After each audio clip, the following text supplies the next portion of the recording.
నీ దేవుడని యెహోవా మాట నువ్వు శ్రద్ధగా వింటే నువ్వు అన్ని విషయాల్లో ఆశ్రయించబడతావు ఇశ్రాయేలు అన్నాడు దేవుడు. ఇశ్రాయేలీయులు కూడా తప్పు చేశారు. ఏంటిది తప్పు?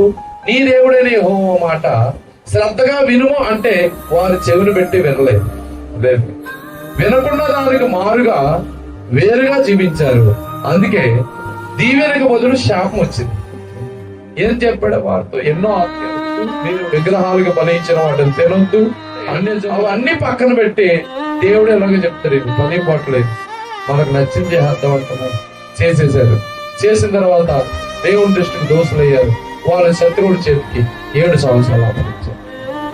ఒకవేళ నువ్వు ఆ స్థితిలో ఉన్నావు, ఇశ్రాయేలీయుల వలె ఆయన మాట వింటాం కానీ అంగీకరించాం, దాన్ని ఒప్పుకోం, దాని ప్రకారంగా జీవించాం. నీ దేవుడని యెహోవా మాట నువ్వు శ్రద్ధగా వింటలే. వింటాననుకుంటున్నావు అంతే, వింటలే. హల్లెలూయా.